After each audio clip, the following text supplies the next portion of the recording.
அனைவருக்கும் வணக்கம்.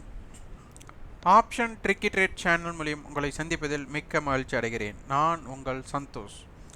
நான் செபியில் பதிவு பெற்ற பங்காளர் கிடையாது. இது பயிற்சிக்கான காணொளி. எந்த பரிந்துரையும் நாம் வழங்குவது இல்லை. இன்றைய தினத்தில் நம்ம ஏடிஎம் மீட்டிங் பாயிண்ட் அப்படிங்கிறத நம்ம பார்க்க போகிறோம். இது நெடுங்காலமாக நம்ம பார்த்துட்டே தான் வர்றோம்.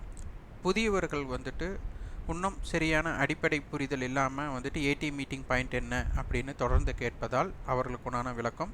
இதனை பற்றி அறிந்தவர்கள் உங்களுடைய நேரத்தை உபயோகமாக மாற்றிக்கொள்ளுங்கள். தெரியாதவர்கள் தொடர்ந்து பாருங்கள். ஒன்று சொல்கிறதுக்கு முன்னாடி எப்போவுமே ஒரு விஷயத்தை நம்மளுக்கு பிடிச்ச விஷயத்தில் இல்லை ஒரு விளையாட்டோ இல்லை திரைப்படமோ அதோட அடாப்ட் பண்ணி அதோட ஒன்றி பார்ப்பது எளிதான புரிதலை நமக்கு ஏற்படுத்தும். அதில் பார்த்திங்கன்னா அந்த மாதிரி விளக்கம் கொடுப்பதற்கு மிக முக்கிய காரணம் ஒரு திரைப்படத்தை எடுத்துக்காட்டாக வச்சு தான் நம்ம இதை பார்க்க போகிறோம். நான் மேலாண்மை படிப்பு படித்துட்டு இருக்கும்போது 3ஆம் ஆண்டில் நமக்கு ஒரு செமினார் வெளியில் நடத்தினாங்க. அப்போ அந்த செமினார் அட்டன் பண்ணும்போது அந்த செமினாரில் இருக்கிறவங்க எல்லாம் ஒரு ஸ்பீச்சாட்ட பேச வைப்பாங்க. எல்லா செமினார்லேயும் அங்கே முற்றிலும் மாறுபட்டு திரைப்படத்தோட ஒவ்வொரு காட்சிகளை வடிவமைச்சிட்டு இருந்தாங்க. அப்போ அந்த காட்சிகளை வடிவமைச்சு அதோடு அந்த விளக்கம் கொடுக்கும்போது அது ஒரு ரொம்ப சிறப்பாக புரிந்தது. இப்போ ஒரு இன்ஃபர்மேஷன் இஸ் வெல்த் அப்படின்னு நம்ம சொல்லுவோம். அப்போ அதற்கு பார்த்திங்கன்னா ஒரு பாய்ஸ் திரைப்படத்தில் செந்தில் அவர்கள் எளிதாக அவர் சொல்லுவார், அந்த டேட்டா பேஸை வச்சு சொல்லுவார். அப்போ எளிதாக அந்த விஷயம் எளிதாக, அதாவது அந்த படிப்பு சார்ந்தவங்களை விட பொதுவாக இருக்கிறவங்களுக்கும் கூட அது எளிதாக புரிச்சுது. அதே மாதிரி வாய்ப்பு, ஆப்பர்ச்சுனிட்டி அப்படின்னு சொல்லுவாங்க.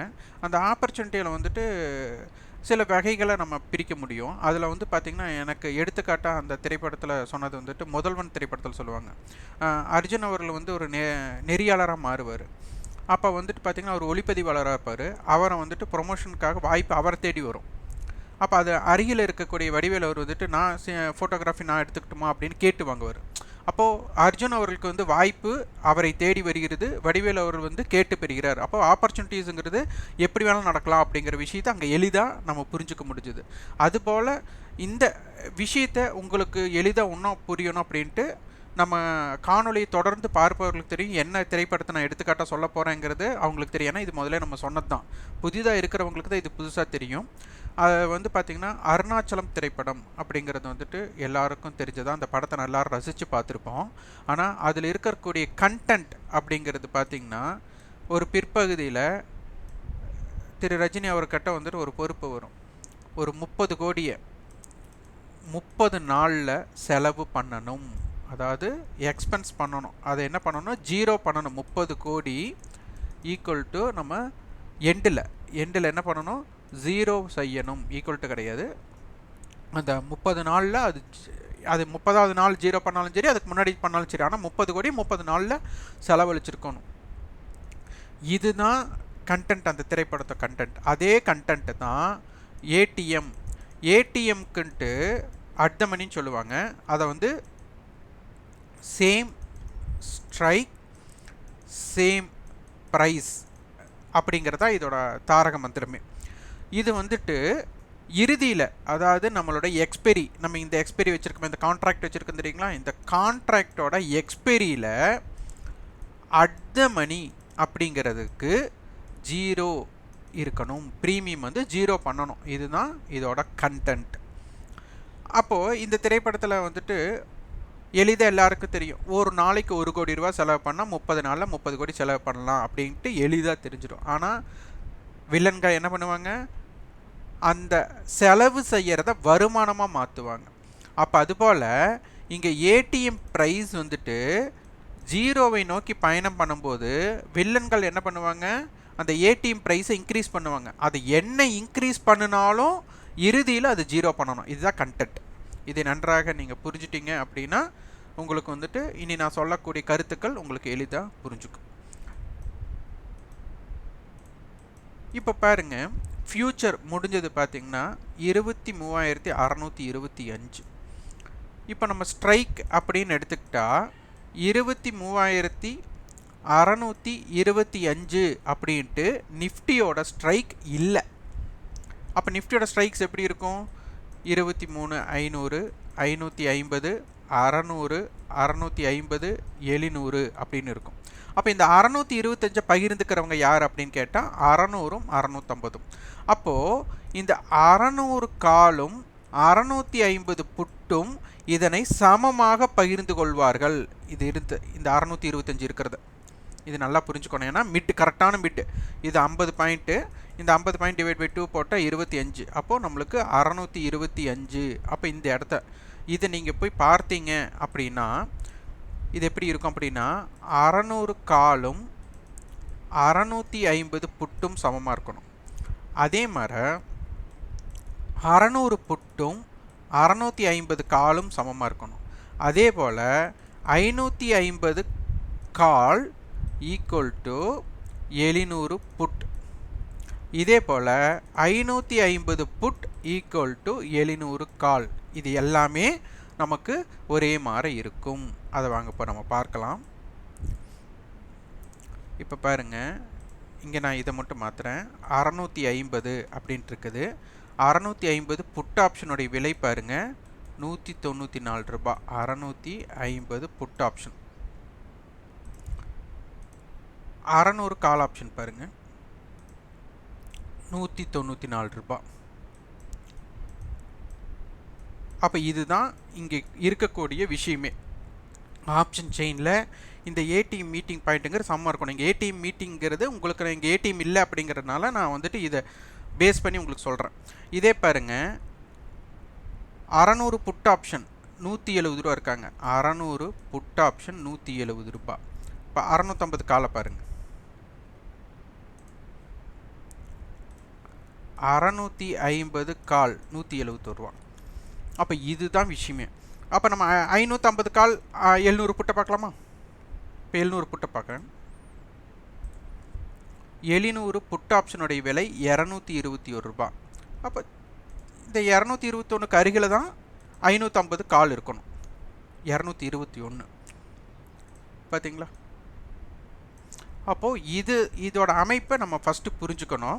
இப்போ நான் வந்துட்டு உங்களுக்கு ஏடிஎம்மை காமிக்க முடியல, ஏன்னா மார்க்கெட் முடிஞ்சது 625னால நம்ம 625 மையமாக வச்சு தான் இப்போ சொல்லிகிட்ருக்கோம். அப்போ இது வந்துட்டு மீட்டிங் பாயிண்ட் அப்படிங்கிறது இதுதான் கான்செப்ட். அப்போ இந்த இடத்துல இவங்களோட விலைகள் சமமாக இருக்கணும் அப்படிங்கிறது.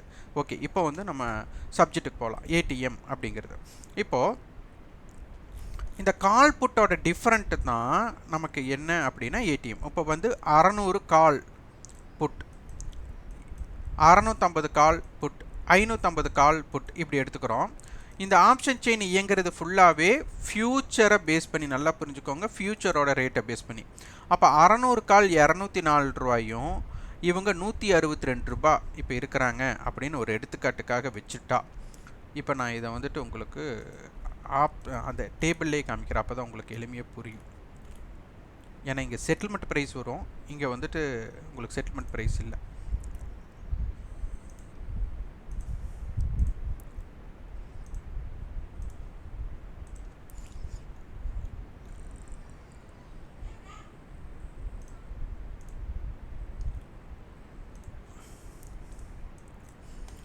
இது பாருங்கள் 170 94 194. இதற்குள்ள வித்தியாசம் பார்த்தீங்கன்னா 24 ரூபாய்.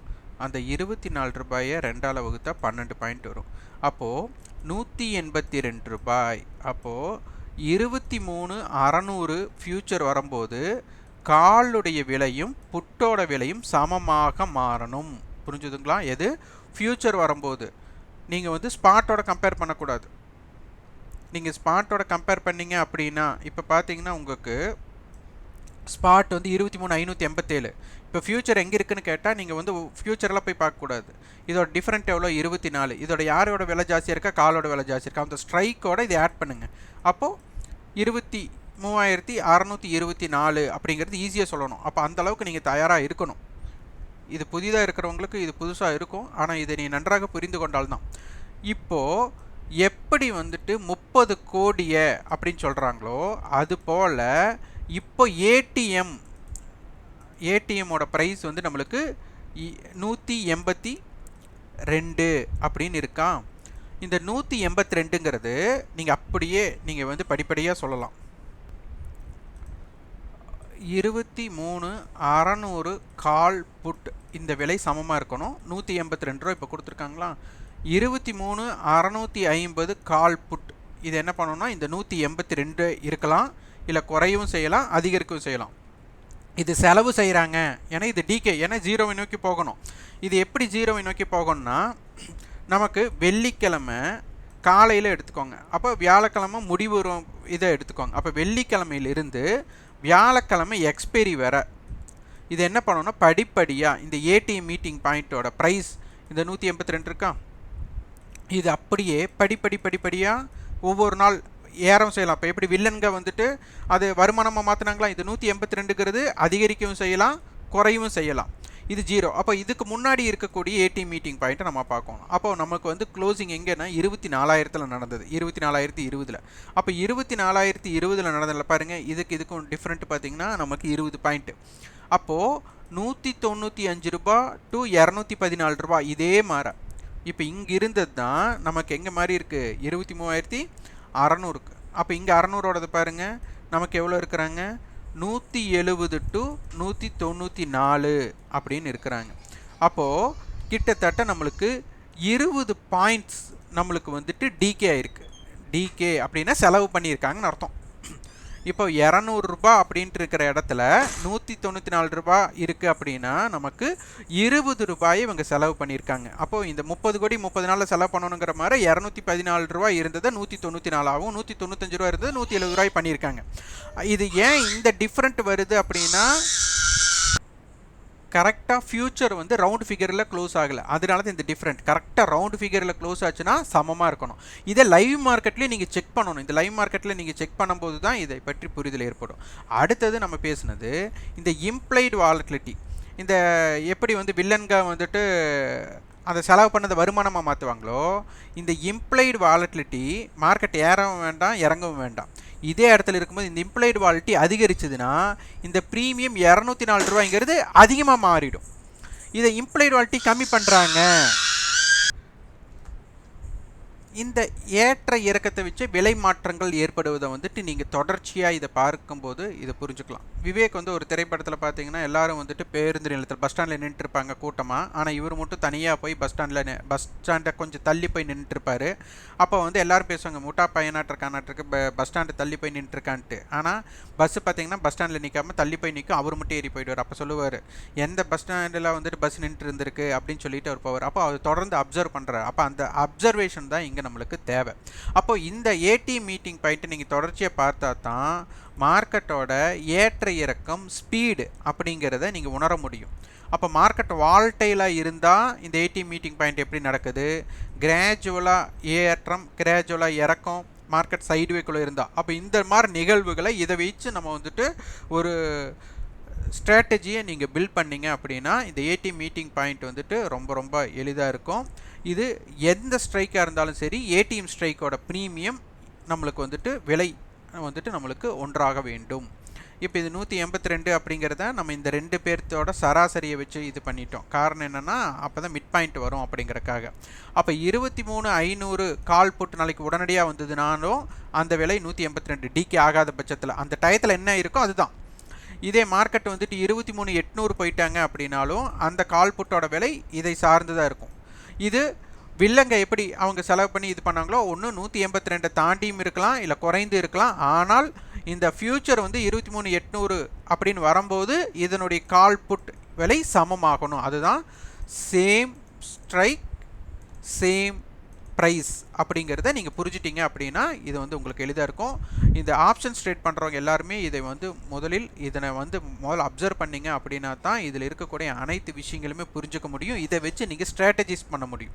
அப்போ 23,600 அப்படிங்கும்போது இந்த கால் புட்டோட இவங்க போட்டியாளராக இருக்காங்க. எதுக்கு போட்டியாளராக இருக்காங்கன்னா 23,600க்கு. அப்போது 23,600ஓட காலோடைய விலை புட்டோட விலையை விட அதிகமாக இருந்தால் மார்க்கெட் 23,600க்கு மேலே இருக்கும். இல்லை 23,600 புட் ஆப்ஷன் நமக்கு வந்துட்டு காலுடைய விலைக்கு விட அதிகமாக இருந்ததுன்னா மார்க்கெட் வந்து கீழே இருக்கும். அப்போ இதை பேஸ் பண்ணி நீங்கள் ஒரு ஸ்ட்ராட்டஜிஸாக கொண்டு வரணும். இதை கொண்டு வந்தீங்க அப்படின்னா ஒரு ஸ்ட்ரைக்கோட அர்த்தங்கள் உங்களுக்கு புரிந்துவிடும். இந்த காணொலி உங்களுக்கு பயனுள்ளதாக இருக்கும்னு நினைக்கிறேன். இந்த காணொலி உங்களுக்கு பிடித்திருந்தால் லைக் பண்ணுங்கள், ஷேர் பண்ணுங்கள், சப்ஸ்கிரைப் பண்ணுங்கள். கண்டிப்பாக உங்கள் ஃபீட்பேக்கை கமெண்ட் பாக்ஸில் பதிவு பண்ணுங்கள். நன்றி, வணக்கம்.